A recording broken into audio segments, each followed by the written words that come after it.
Welcome back to Lincoln Financial Field in Philadelphia.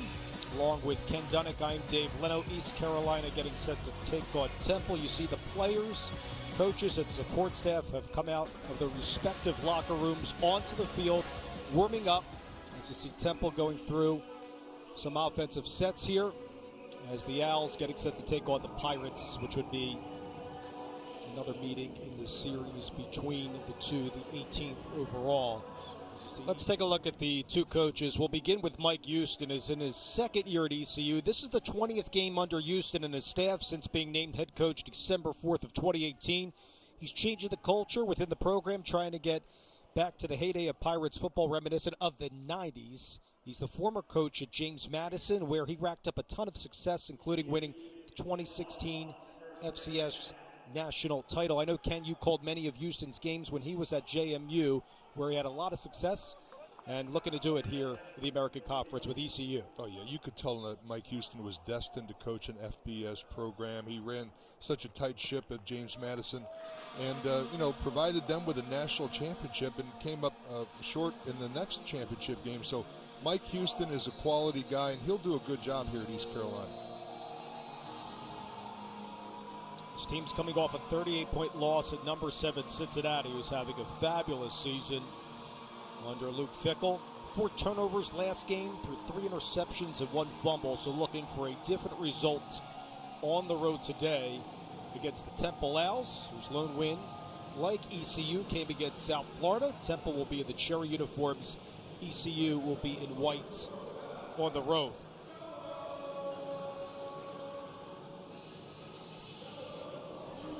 Temple will get the ball first, and we're going to get a look at Kamal Gray. 5'11", 185-pound freshman quarterback. There you see Rod Carey, the head coach of the Temple Owls.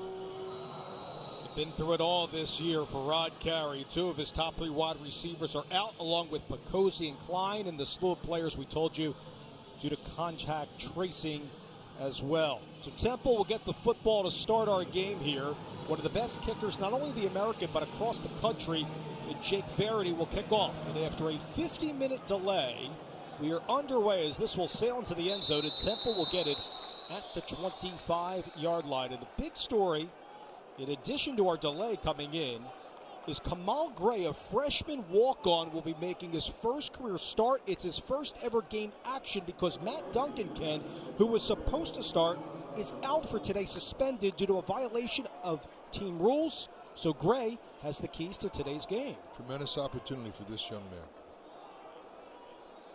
5'11", 185 out of Eagleville, Pennsylvania. Played his high school football at Pope John Paul II.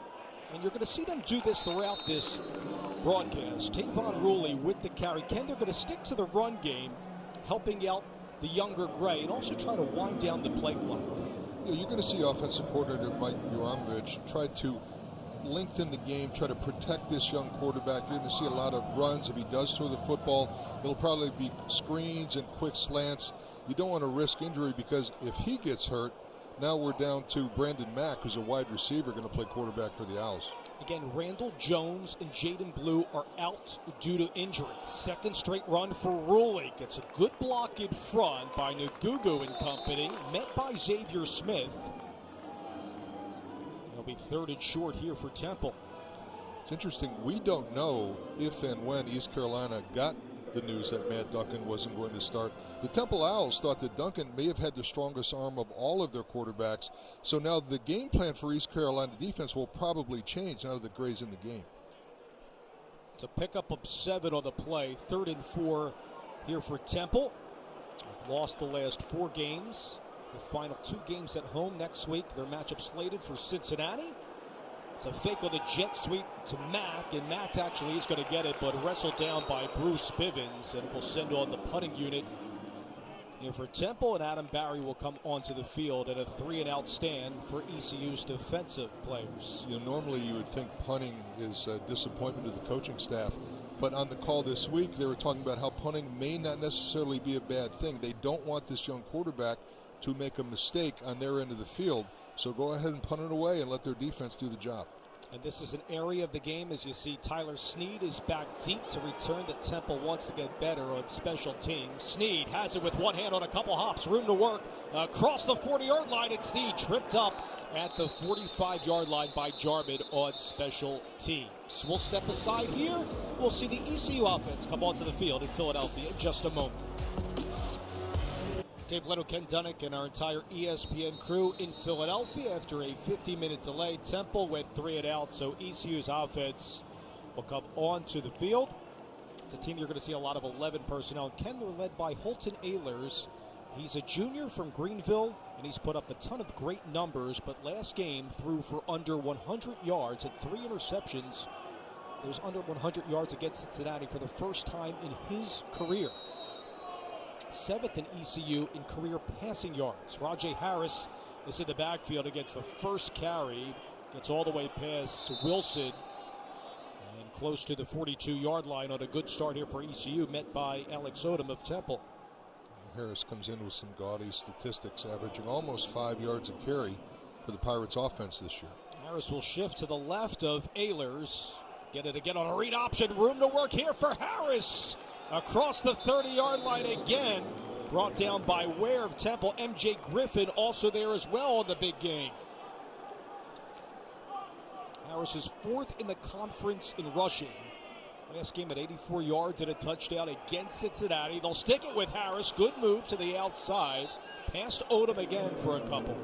3 consecutive runs for Harris. Ahlers is a guy that not only can pass and has a good arm, but also can run as well. But this year they're not running as much under Ahlers. They're going at a very quick pace here, primarily to keep Temple from substituting. Calhoun, the tight end, in motion here. 4th consecutive run for Harris. Met immediately at the 26-yard line. Again, 4 defensive players are out due to contact tracing. Evan Boozer had to stop that time, switching with Manny Walker on the defensive side. It's going to be 3rd and 7 now for the Pirates. It's not just 4 defensive players, Dave. It's 4 defensive players that Temple was really counting on today. Keep an eye on C.J. Johnson, 5 for ECU, and also Prohl, 11 as well. Snead plays the inside. It's a 5 wide receiver set. Ahlers going through his progressions and through behind Snead. Okwenku was stride for stride with Snead. That will send on one of the best field goal kickers in the country, and Jake Verity. We watch this young man kicking him from 60 yards plus in pre-games. He's got a monster leg. Number 1 in ECU history with most points scored. He's 13 of 17 on field goals this year. It's a 42-yard attempt here for Verity. John Young holding.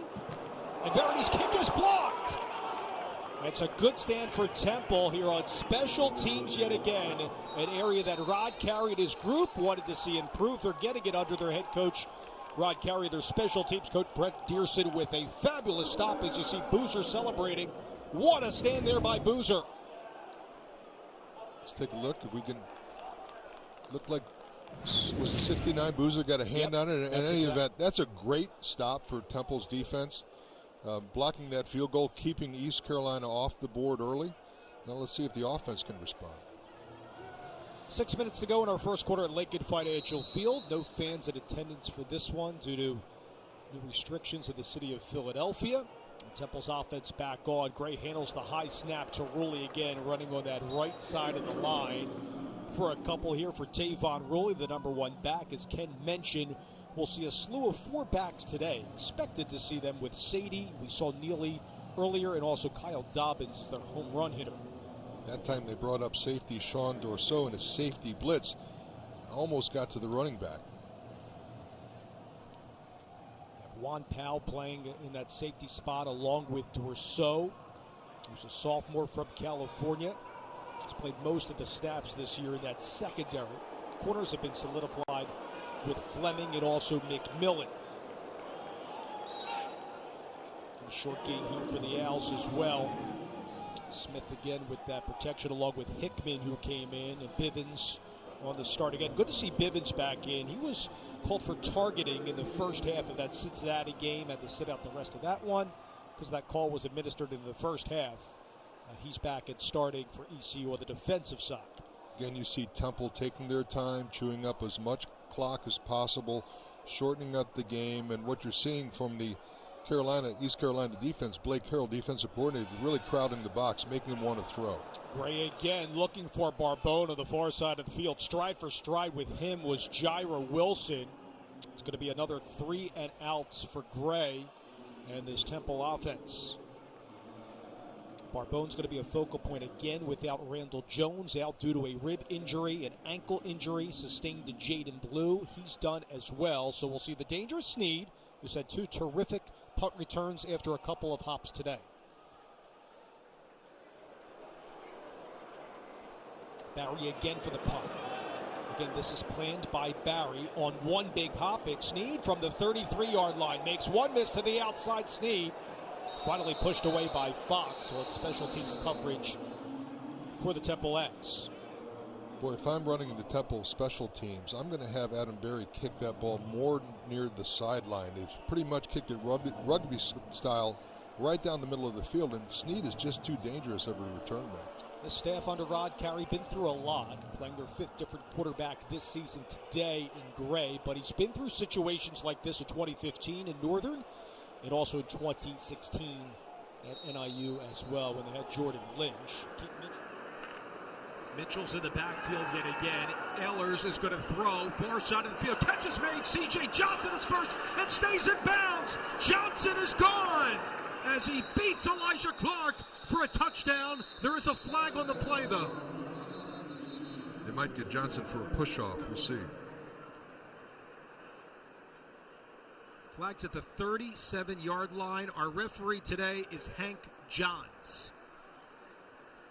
There is no foul for offensive pass interference. Touchdown ECU.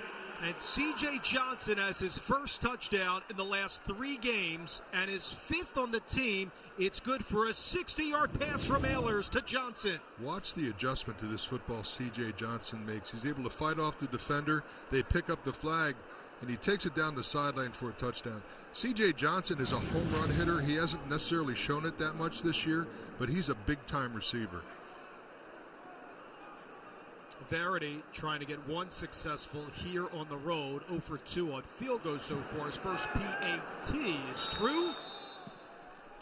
And successful drive for ECU. Ehlers to a guy that Ken said they really want to get going. And C.J. Johnson ran a great route and good recognition to stay in bounds. Blazing past Elijah Clark. Ehlers does a good job of recognizing the one-on-one. Now, I'm not exactly sure why the side judge would throw a flag and then decide to pick it up. He may have had some consultation with some other officials, but in any case, as I've always said, it's not a penalty if they don't call it. Barbone and Reams are back deep from this Verity kickoff. You're at a 7-0 ECU lead. 33 seconds to go in our opening quarter after a 15-minute delay. And Temple's offense will get it from the 25. So for those of you that are from Philadelphia, the name might sound familiar. His father also plays in the Roots Band from Philadelphia, also on the Jimmy Fallon Tonight Show as well. He joined the team as a walk-on in the summer, played his Little League Baseball at Plymouth Little League as a shortstop and pitcher, making the most of this opportunity. We were told he ran the second team reps coming into this game. Barbone on the fake with a jet sweep. It's Gray to throw again, looking for Martin Robinson across midfield, past or so, and a big gain to the tight end for Temple.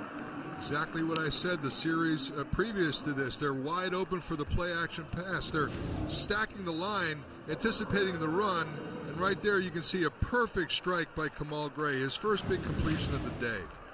30-yard pass play. Temple's going to wind this down. I think go into the second quarter trailing 7-0 to ECU.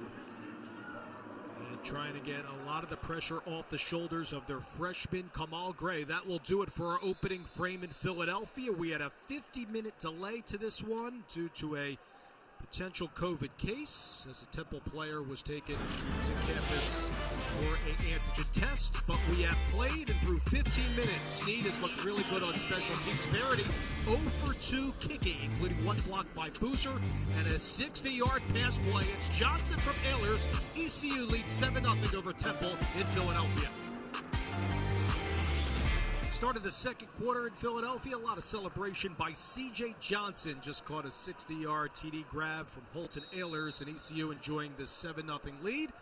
With Ken Dunnick and our entire ESPN crew, Dave Leto on hand. Gray going to throw again, looking deep for Mack. And Mack tries to make the diving grab, but overshot him. It was terrific coverage by Jaquan McMillan, who has 2 interceptions this year for ECU.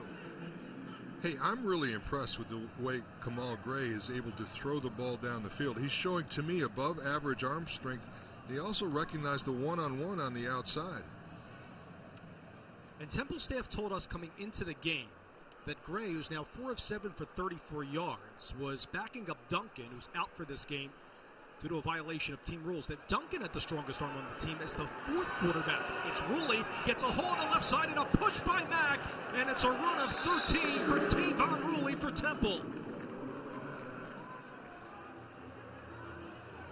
Well done by the Temple offensive line. You see just a little stretch zone run. He's able to find the crease and push it upfield for some great yardage. It's a good push there by Isaac Moore, the junior out of Sweden. It's Ruley right up the A-gap again. Stopped immediately by Smith. Has 1.5 sacks this year, at least 1 tackle in 20 straight games. There was a fumble on the play, and ECU's going to get the football back. First down. What a pop by number 12, Xavier Smith. We can get another look at this. He just puts his shoulder and helmet right into the sternum. Take a look. Really bobbled it again. Smith right there, shoulder. Now, did the ball come out? Hard to tell from that angle. I'm sure they'll take another look at it. Elijah Morris, the one that recovered at the freshman, playing that deep tackle spot. Walked on. And just progressed throughout camp. Here's Ruley again, Ken. We'll see. You can see the shoulder. And the ball carrier is down. The ball is coming out. They're not going to overrule the play on the field. They're going to stick with the official's call. Ahlers to Harris, read option right side. Stopped by Griffin after a gain of just 2 for Rajay Harris, the freshman out of Duncan, South Carolina. He's 4 rushing touchdowns this year. He's the bigger back again. He's good speed for his size. And talking with Mike Houston coming into this game, superb acceleration by Harris. About a 4.5 guy and a 40. Ahlers again. This wide here to Harris again across the 45. Just shy of midfield. Another first down. Catch and run there. MJ Griffin on the stop for the gain of 12 that will move the chains. Great future for Rajay Harris. Any running back that can run like he does and catch the ball with that type of capability out of the background is something that the NFL will probably keep their eye on in the few years he has left. Penix into the game for the first time. He was the lead back when Houston first got to Greenville. Ahlers, pressure, trying to escape it here. Temple's on the chase, and it's terrific play by Alex Odom in the backfield there to pester Ahlers, along with Leighton Jordan, providing that pressure, backing up Ebiketie, who's out for this game. Absolutely. Ahlers has to do a couple spins and actually winds up back in the pocket and throws the ball away, so it's not an intentional grounding. Josiah Hatfield just came on. This is a substitution on offense. Penix still in the game. Went through injury last year where he missed 8 games. That pass protection here on 2nd and 10. Read option again. Ahlers keeps it looking for Pro.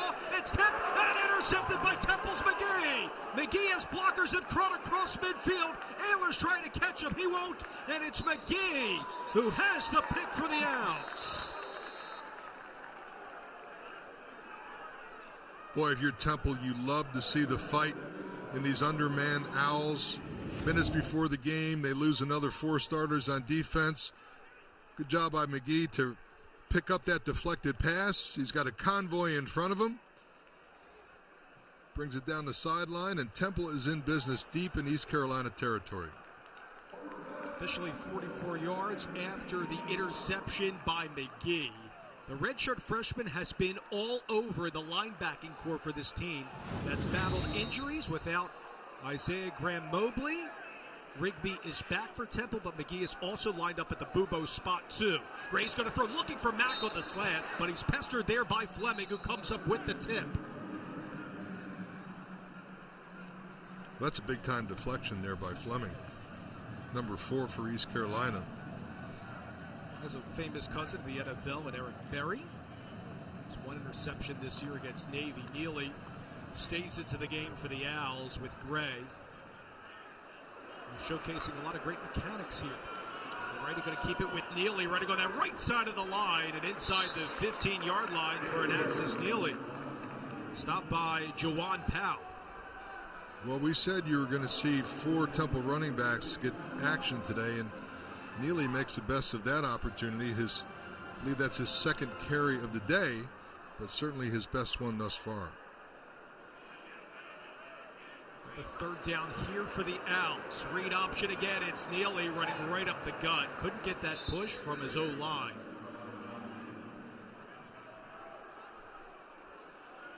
Should send on the field goal unit in Rory Bell. Was Bivens there to make the stop to force the field goal attempt? You know, some people might say, well, you might want to go for it, right? But I think Kamal Gray has played so well here thus far in this game that the Temple offense has a little confidence in him. They think he'll be able to score even more points as this game goes on. So here's Bell, who's 4 of 4 on field goals. He'll try to remain perfect, and he will here at home as Temple gets on the board at 11:36 in the second after the pick by McGee sets up a Bell field goal at 7-3 ECU. In the midst of the second quarter at Lincoln Financial Field in Philadelphia, Dave Leno, Ken Dunnick, our entire crew. ECU leads 7-3. They've gotten a lot of production out of Tyler Snead. Leads the conference in all-purpose yards at 110 per game. It's Mobley that will kick off. He's the redshirt junior out of Warwick High School in Lidditz, Pennsylvania. Bell just nailed the 28-yard field goal. Got Temple on the board at home. ECU will get the football up by 4 in our second stanza. It's Snead, has it at the 5-yard line. Across the 30 with a lot of pace for Snead. Good block in front for Tyler Snead yet again. Mobley can't catch him across midfield to Snead. There's a flag on the play. Snead has 1 man to beat, and Snead's in for the return. It's 95 yards on the return, but we'll have to see about the flag. Here's the call by Hank Johns. Offside. Kicking team. Number 88. The touchdown will stand. Wow. Result of the play is a touchdown. A 95-yard return by Tyler Snead. Tell you, seen a lot of football, seen a lot of exciting return guys. Tyler Snead is right up there on that list for me. You'd almost be willing to squib kick it or do something to keep it out of his hands because he is dangerous on kickoff returns and punt returns. A tremendous job by Tyler Snead. Came into the game leading the conference in kick return average, nearly 19 yards per kick return. It's Verity on for the extra point. And East Carolina now leads 14-3. There is a flag before we go to break. Here's Hank Johns. Offside. Defense. Penalties decline. 2 consecutive penalties. Successful try. Media timeout.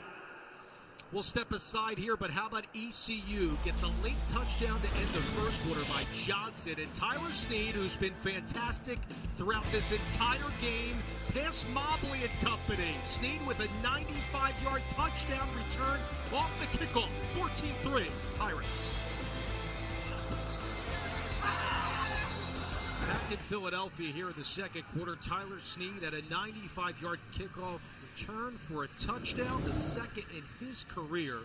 Was terrific blocking in front here for Snead as he, in the end, got past Mobley and also Devon Fox for Temple on special teams. It's a good job by Snead. I'm not taking anything away from him, but Temple's got to do a better job of staying in their lanes. You've got to be able to squeeze the ball carrier into the middle, and right there, the kickoff coverage team just broke down. But give credit to Snead, who, as I said, is a dynamic kick returner.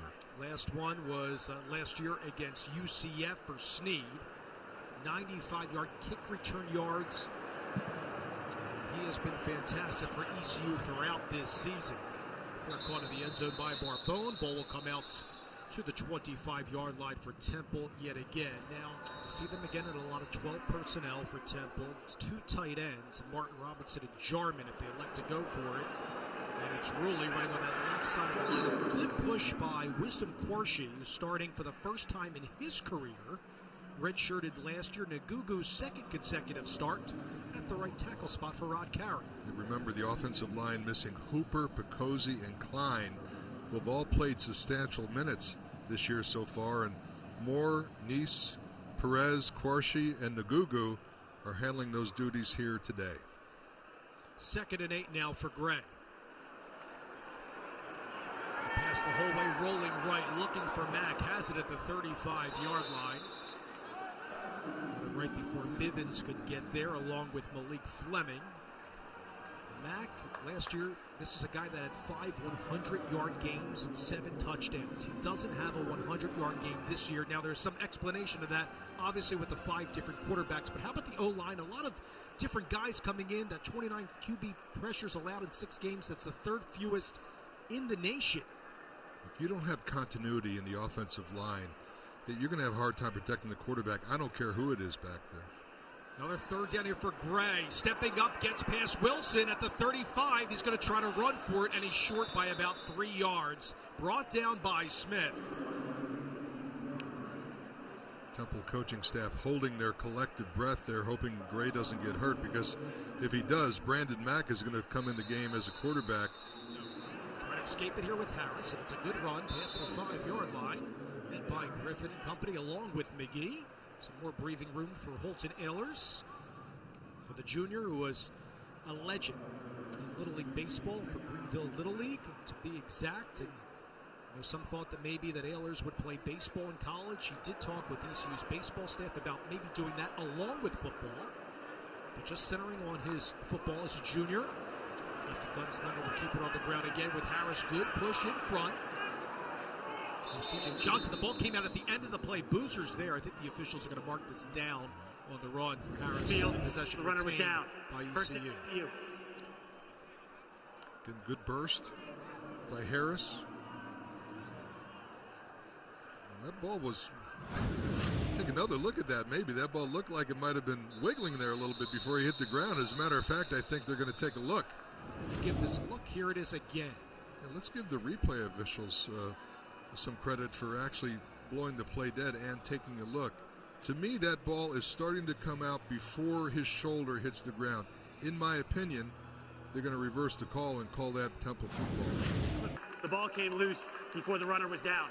We Temple's ball. 1st and 10 at the 21. Please set the game clock to 2:08. 2:08. So again, give credit Kobe Wilson. He find J. Boozer scoops it up, and it's a Temple offensive possession. Down by 11 with 2:08 to go in our 2nd frame. And back comes Kamal Gray in this Temple offense in the home cherry uniforms. See if ECU can get a huge stop here. Again, they get the ball to start the 2nd half. Neely's in the backfield. Mack is at the top of your screen. Barbone in motion. They'll stick it with Neely on the ground. Gets past one man, Neely, trying to advance to the 10-yard line. Just shy there. Taken down by Diabreu, defensive tackle, helping out on Neely with a good run. Quick feet there by Neely. You can see him avoiding that first tackle. Gets it upfield. Manassas Neely will stay in the game. 70 touchdowns in high school. Barbone in motion. They don't go with the jet sweep. Instead, it's Neely trying to get the push to the outside. Neely gets a pickup of 2. Dorso slowed him up for ECU. Again, Neely with the short, choppy steps is able to avoid the first tackle and make a decent gain out of really what should have been stopped for a loss. Temple can get a first down in the situation. 2nd and 7. Barbone at the top if they opt to go there. Mack is to the right of Gray. Of course, Temple not in a hurry. They have 2 timeouts left. They'd rather not give East Carolina time to score if they're able to get in the end zone. Gray's going to throw on the fade, looking for Mack, and is the pass intercepted by Dorso? It is! What a play by Sean Dorso! His 2nd interception of the season with 1:04. Yeah, that's too bad for Temple. It's really the first dramatic mistake that Kamal Gray had double coverage on the outside. Dorso does a nice job of reading it, and that's a ball that should not have been thrown. Young quarterbacks are going to make mistakes, and Kamal Gray just made one there. First career interception for Gray, second pick this year for Dorso. It was good coverage also by Juwan McMillan, who has 2 INTs against Georgia State and Tulane, and that's the stop that ECU wanted to end this first half with 1:04 to play. Ehlers back onto the field now.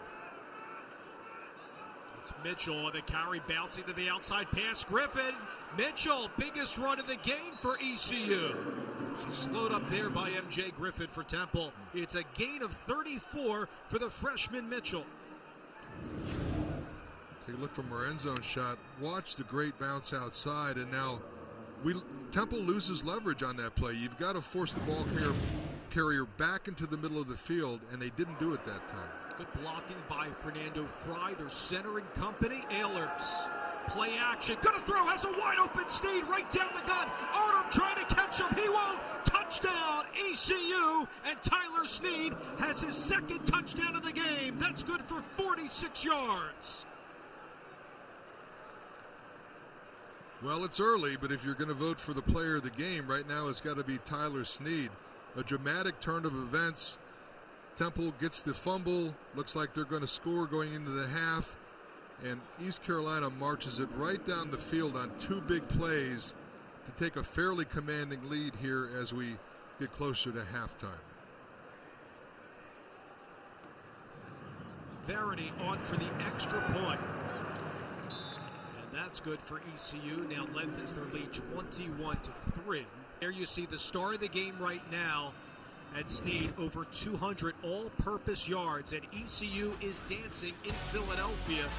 Johnson with the 60-yard touchdown grab. McGee had an interception for Temple, but the story has been Sneed, not only receiving on a touchdown, but also on special teams. And at halftime, it's 21-3.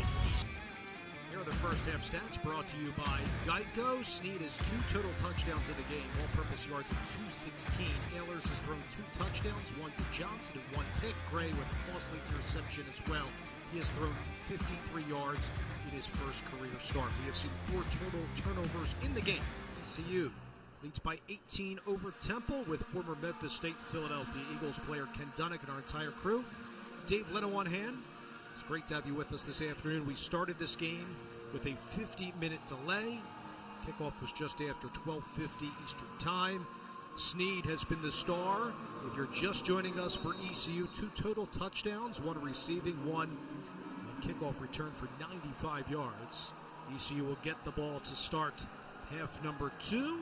Will Mobley will kick it off for the Owls, the redshirt junior. He handles the kickoff duties.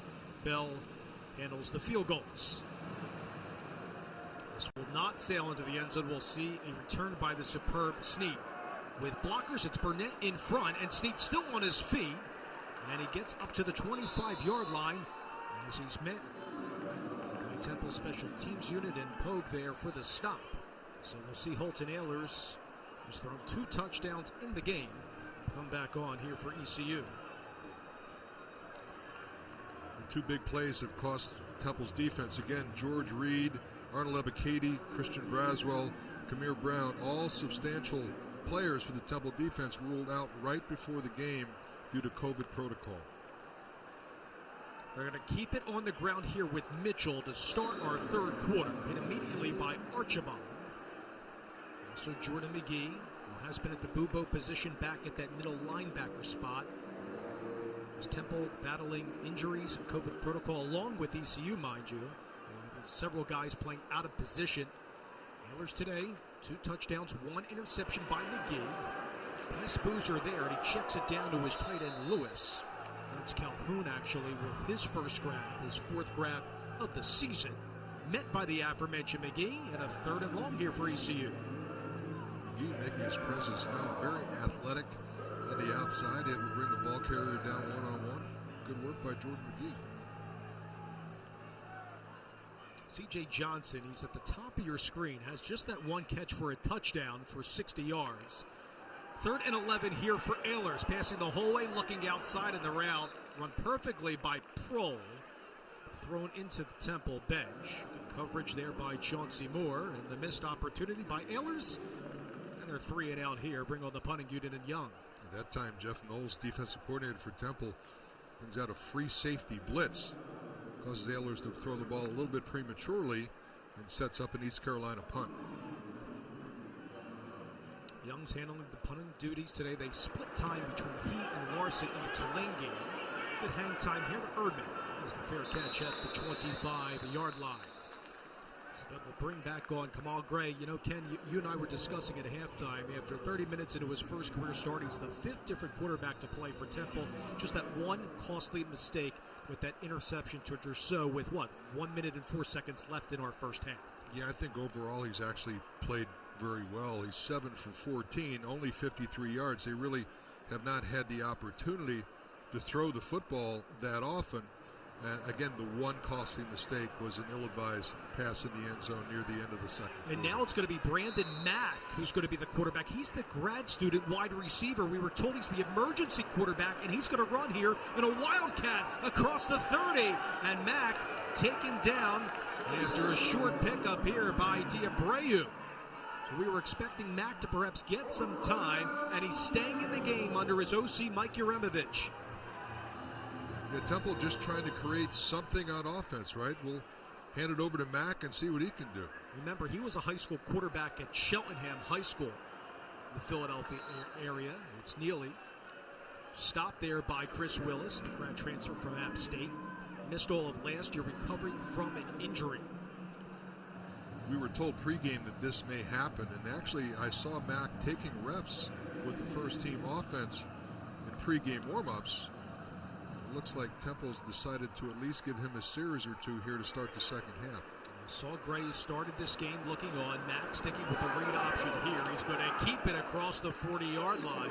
Still short of that first down by about 4 yards for Brandon Mack. Tegan Wilk there on the stop. He's gotten a lot of game time in his 6th game this year in the secondary for ECU. Mack in the Navy game threw a nice pass.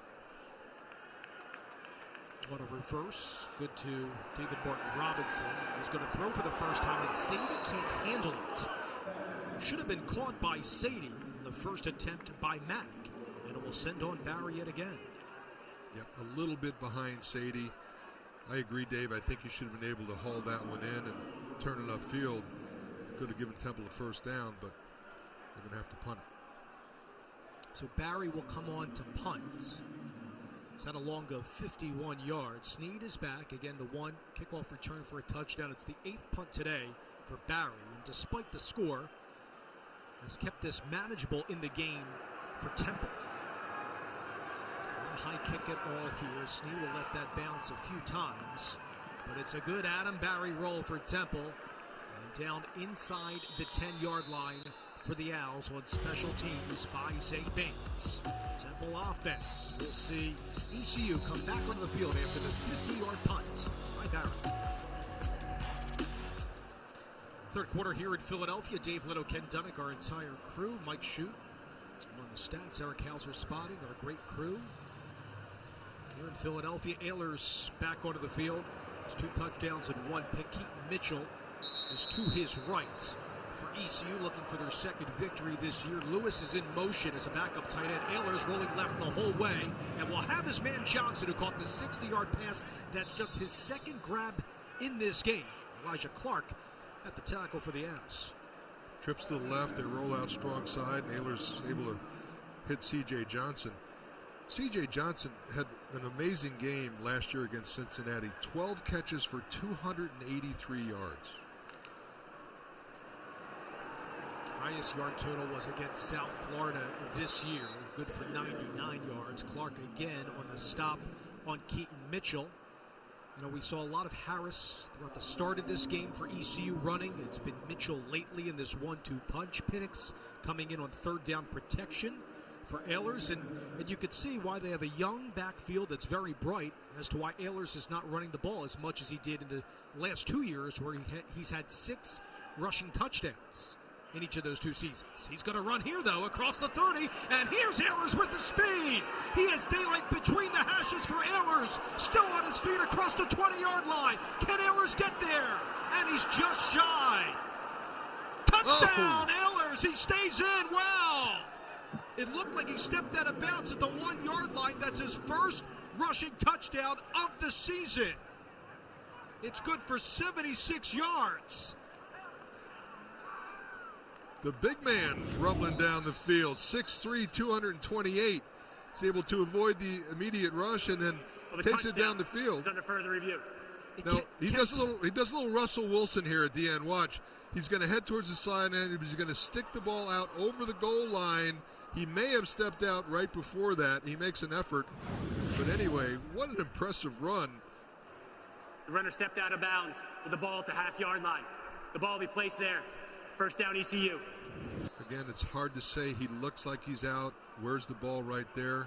From that angle, pretty hard to definitively call whether he was out of bounds. He came into this game just rushing for 39 yards. In contrast, in 2018, 592 yards on the ground, 359 last year. It's a shame for the kid, but Ehlers, the junior, will have it and will try to get on the QB keeper for his first rushing touchdown. And officially, let's wait for the signal, and there it is. A touchdown for ECU. Ehlers has the rushing touchdown. That's the 13th rushing TD in his career, and added points for ECU. Such a luxury to have a quarterback that size that can sneak it a half yard to a yard almost any time, depending or despite what the defense lines up. Pretty hard to stop a big quarterback from getting it over the goal line there. It's going to be hair pulling for the DC of Temple, Jeff Knowles.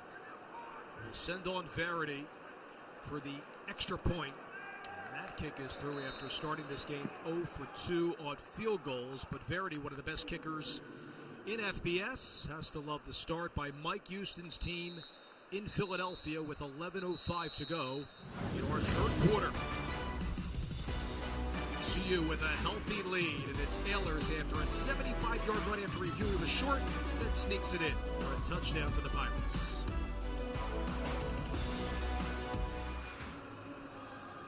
ECU up by 25 over Temple. It's ironic because Ehlers there with the long 75-yard run that sneaks in for a touchdown on the QB keeper. His previous long career rush, get this, 53 yards at Lincoln Financial Field against Temple in 2018 as a freshman. Look at all these big plays today, Ken. Yeah, it's been a big play offense, and thank goodness for East Carolina, because for the most part, Temple's kept them in check. But they've been able to bust it through for 4 big plays and take a commanding lead in this game.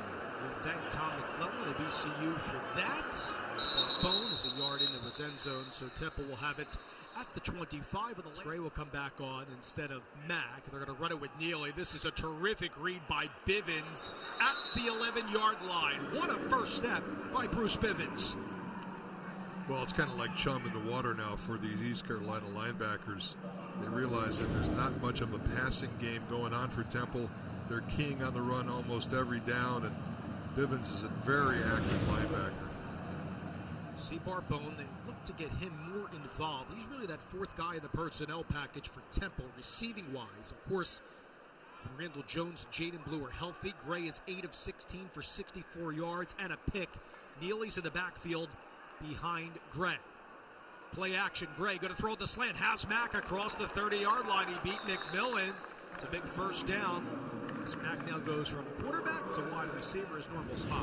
Move the chains. Hey, take a look. Gray, little fake, and steps up and throws the dart right there to Brandon Mack. He's shown several times today some above-average arm strength. Mack last year 165 yards and a touchdown in the big win. A 10-point win to be exact in Greenville over ECU. The year before was a monstrous victory over 40 points over East Carolina. Temple again keeping it on the run. It's Wilson there on the stop along with Jawan Powell. Also started the Tulsa game too. Future though have to be bright with Neely, Sadie, and also Dobbins, all underclassmen. Again, Rulli, who was injured on the last play of the first half. We haven't seen him in the second half, but he has told people publicly that he is slated to come back. He is a redshirt senior by class. 2nd and 3. Keeping it on the ground again. A yard shy of a first down for Neely. D'Abreu on the stop. Out of Chester, Virginia for ECU. That time ECU brought pressure on the outside with a safety blitz, but the play ran inside, so it wasn't much of a factor. D'Abreu along with D'Angelo McKinney, strong up the gut.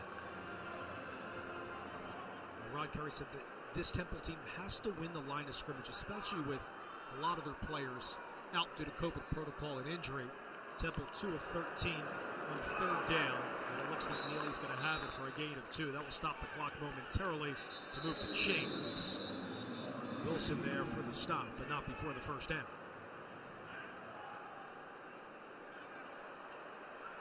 We have a penalty marker, and here's Hank Jones. The result of the play was a first down.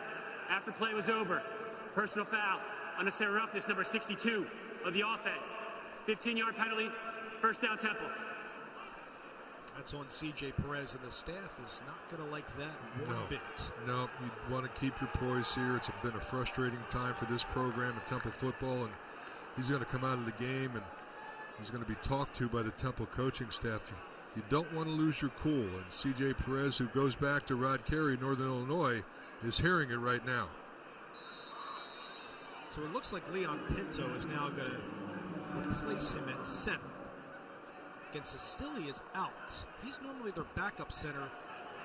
He's out due to injury. Neely is in the backfield. They give it to Neely, right up the gut yet again. I'll tell you, you can say what you want about Rod Carey, but look at the statements he's made so far today to this Temple program long term. He benches Matt Duncan due to a team violation. He takes his starting center, C.J. Perez, out of the game. They don't even have a backup center. But these players are going to learn that they're going to do things Rod Carey's way, or they're not going to step on the football field. They're trying to continue the success on North Broad Street and also down south. Lincoln Financial Field. Gray, going to throw. Has his man just shy of midfield. And that's Barbone for his first catch today. We've seen him on a jet sweep. Will move the chains for Temple. The good throw by Gray to escape the pressure to Barbone. It's a good play. You would think a younger quarterback would just take the safety valve right in front of him, but he throws the ball down the field to Barbone, picks up more yardage. Gain of 17 for Barbone. Max on the near side. Again, read option. Neely trying to bounce off that right side. Not fooled by Smith. Side by side with Jairo Wilson. Calling these linebackers names a lot today. Smith, Bivens, and Wilson. Just an outstanding core of linebackers for this Pirates football program. Xavier Smith, only a junior. Saw him with perhaps a little bit of a hand injury early on in this game. But he's all right, and that will do it for our third quarter in Philadelphia. And it's been all ECU on the road looking for their second win of the season. How about Holt Nailers? Doing it on the ground as well. He was just short there after review. Then he snuck it in on the QB keeper for the touchdown. And the Pirates lead by 25 after 3 in Philadelphia. Start of the fourth quarter in Philadelphia. It's ECU leading Temple by 25 with former Memphis State and Philadelphia Eagles player Ken Dunnick and our entire ESPN crew. Dave Leto on hand. Temple has won the last 6, but today it's looking like ECU. Last win was in 95. Gray going to air this out. Looking for Mack. He was pestered there by McMillan. Nothing doing for Gray after the end of the third quarter to start the fourth. Yeah, Mack a little frustrated. Thought he might have had a little tug on the jersey that prevented him from catching that football. Hand fighting, there certainly was a tug. Number 21, that's Jaquan McMillan, but the official did not throw the flag. This is the longest drive in terms of time for Temple today. 9 plays for 28 yards, expanding 4 minutes. On third down, it sails over Fox. We'll see what Temple elects to do, and they will send on Barry. Dorso on the coverage. As Gray's making his first career start. Got the call when Duncan was told he would sit due to a violation of team rules. Also, Mack has been throwing in this game as an emergency quarterback, and Barry will punt it away to Snead. The 11th punt for Barry in the game. Good hang time for Snead as the fair catch at the 7-yard line for ECU. Hard to believe Temple's last points with 11:36 of the second quarter. Snead in East Carolina up by 25. Welcome back. Here's a look at the American Conference standings coming into action today. Memphis is up by 35 on Stephen F. Austin. The top two teams in the conference will play for the league championship game. Cincinnati and Tulsa are unbeaten in league action as ECU is on their way to their second victory of the season. Ehlers back on to the field for the Pirates. In motion is Calhoun. Lead option play again. And it's Penix, the ball carrier. Trying to jet up to the 15-yard line. Met by Blair, the freshman, getting time in the secondary for this Temple team. Ehlers still in the ball game, but I wouldn't be surprised to see Mason Garcia do a little mop-up duty here. He actually got the start against Navy.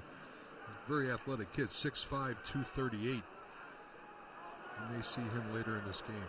The RPO game has looked strong today by Ehlers, too. And you see it again executed to Penix. Trying to twist and turn his way. Jordan and company on the stop for Temple. It's Jordan that's starting for Ebiketie. He's one of the top pass rushers. He's out due to COVID protocol and contact tracing. Penix is an interesting story. He's a smart kid, honor roll student. He was injured for the last 8 games of last season, and he's sharing the workload with the two true freshmen. But he's a very good player in his own right, the best pass protector of the bunch.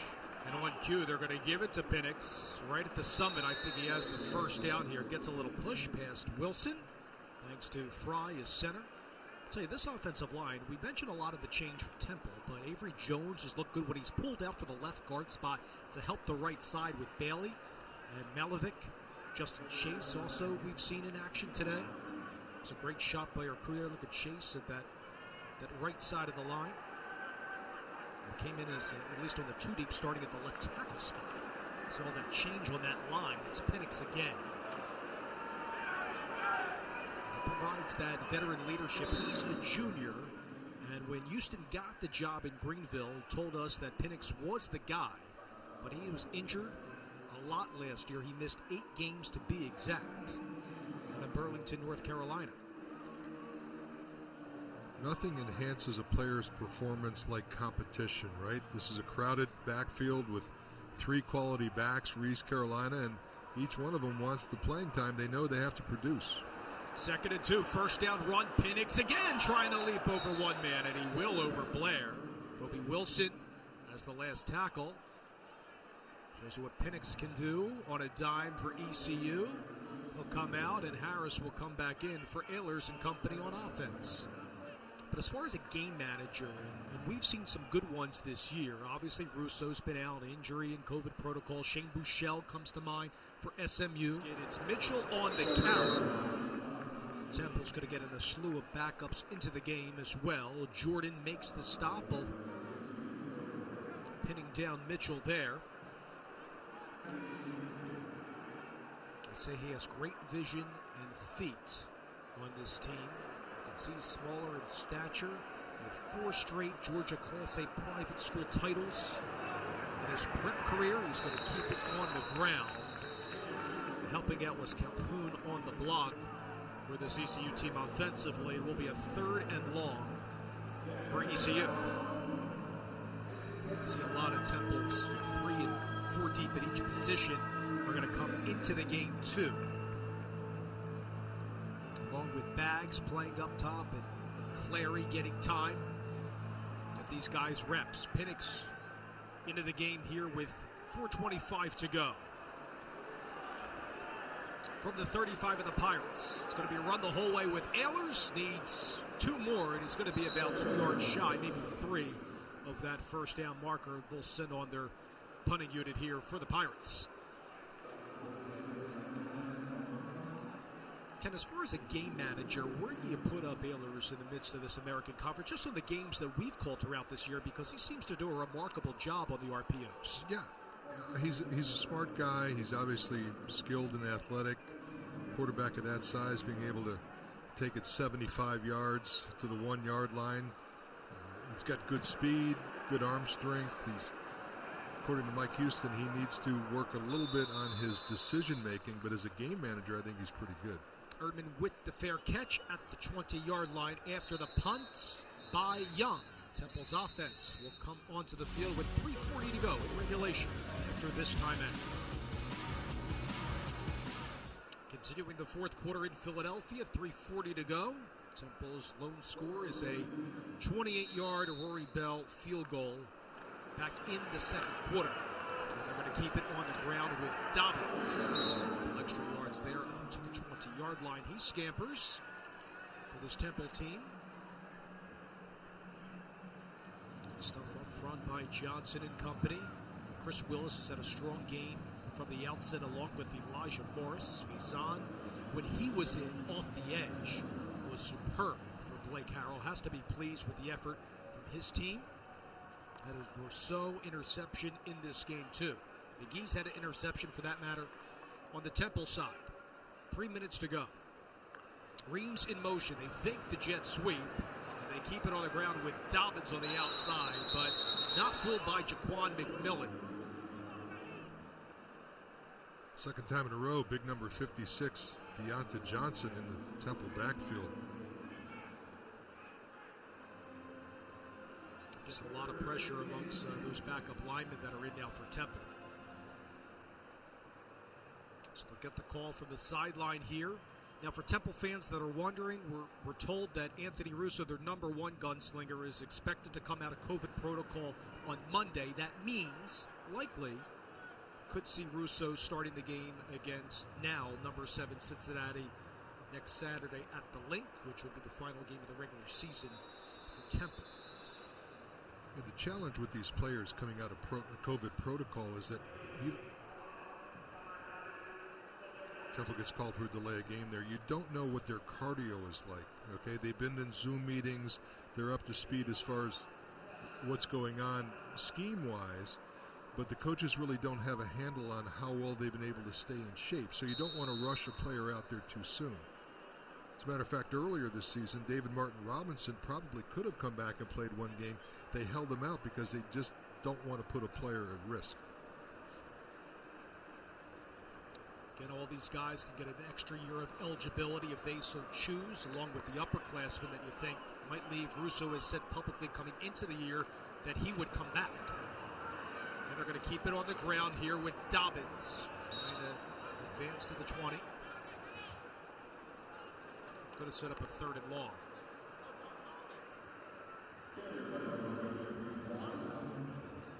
4th and long here for Temple. So inside their own territory. They're going to go for it here. Nothing to lose with 1:25 to go in the game and a running clock. And they might wind it all the way down. Take a timeout, then punt it just to drain this clock. We'll see. This Temple team, like ECU and all teams around the country, have just been decimated due to injury and COVID protocol. I think not a lot of programs, though, are enduring what Temple's going through with their quarterbacks, and they're going to do exactly that. Take the delay a game. 5-yard penalty, still 4th down. And I think they're going to send on Barry in the punting unit, I would suspect. Barry is with his coaching staff getting set to come on. We'll see. Like they're going to let it wind. Yeah, they're going to wind it down all the way and then probably send Barry out. Yep. Barry's had a strong game despite the score today. ECU up next will play SMU. It will be a big game for East Carolina, trying to end this season on a high note. Everybody is bowl eligible coming into the year too. Offense, number 18, 5-yard penalty, still 4th down. For this conference, reset the game clock to 27 seconds. If Cincinnati gets a big bowl this year, you could have as many as 7, maybe 8 teams getting bowl games this year. Obviously depends on standings and which bowl accepts these teams, but the conference has obviously awarded multiple bowls. They're allocated for each bowl. So I believe 7 allocated to American Conference schools at a minimum.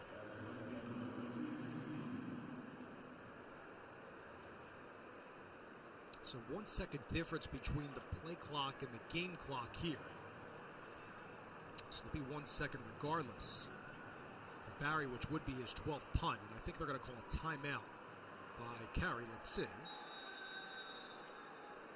Delay a game. You can't end the Offense. game with a penalty. Number 18, 5-yard penalty. Still 4th down. Foul includes a 10-second runoff. The game is over. Okay, so a 10-second runoff, and that will do it officially. So Rod Carey, a long walk to the Mike Houston sideline, and ECU wins it by 25 over Temple, 28-3. Big day for Mike Houston and his team coming on the road, and a huge afternoon for Tyler Snead in this game. Snead with 244 all-purpose yards in the game. And he's the subject of our Air Force Reserve Player of the Game. And what an afternoon by Snead in the city of brotherly love, Ken. Oh, Snead, big game. Up the sideline, he's able to avoid a couple tackles, then he takes a 95-yard kickoff return to the house, a couple of nifty moves, breaks it to the outside, outruns the kicker, and they can't catch up. And then to finish it all off, he takes a little dump pass over the middle and takes that one to the house. 75 yards. Touchdown of the game. That's good for touchdown for Tyler yards. Snead. He is the Air Force Reserve Player of the Game. Soto receiving 3 catches for 75 yards and a touchdown. Also had, as Ken described, that 95-yard kickoff return for a TD. But ECU coming up big at the end of the first half as well. The interception by Dorso in this game. Strong game by Ehlers as well, throwing the ball for 2 touchdowns and 1 interception. A pick thrown by Kamal Gray, making his first career start for Temple from North Broad Street. Well, that will do it here from Philadelphia. For our producer, John Anderson, statistician, Mike Shue, spotter, Eric Hauser, Ken Zunick, and our entire ESPN crew. This is Dave Leno saying so long from Lincoln Financial Field. It was a monstrous afternoon for ECU on the road as they win it big 28-3 over the Temple Owls and snap a 4-game losing skid. All games airing on the ESPN networks are streaming live and archived on the ESPN app. This has been a presentation of ESPN. Have a great rest of your weekend, everyone.